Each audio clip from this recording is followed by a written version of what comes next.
Assalamualaikum warahmatullahi wabarakatuh. Hari ini mari kita berbicara mengenai belajar berkesinambungan. Apa itu belajar berkesinambungan? Belajar secara terus-menerus dengan target.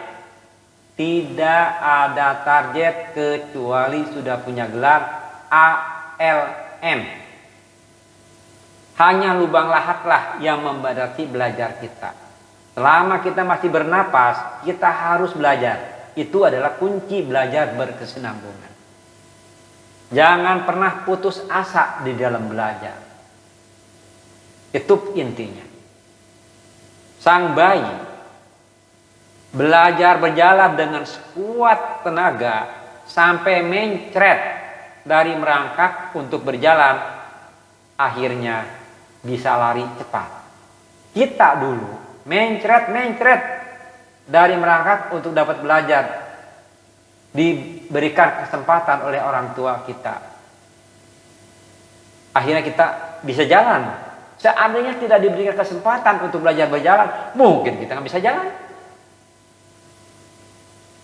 Namun belajar itu tidak bisa secara revolusi, sebab belajar berjalan pun jika dipaksakan untuk dapat berjalan jangka singkat, pasti bayi itu jatuh, bahkan remuk.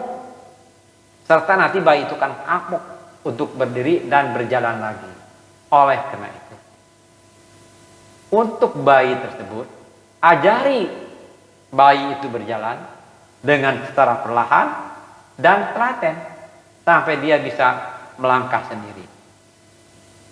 Belajar harus sistematik. Tidak bisa langsung ke Z. Kita harus A dulu. Tidak bisa hitung mundur, tapi dari awal.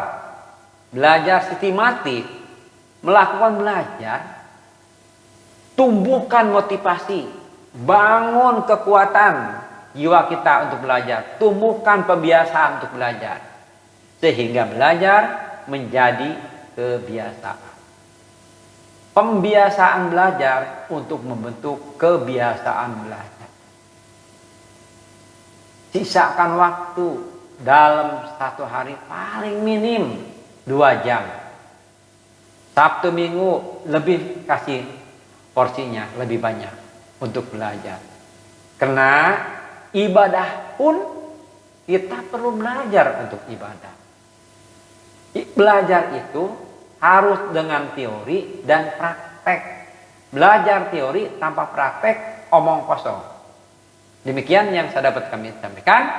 Wassalamualaikum warahmatullahi wabarakatuh.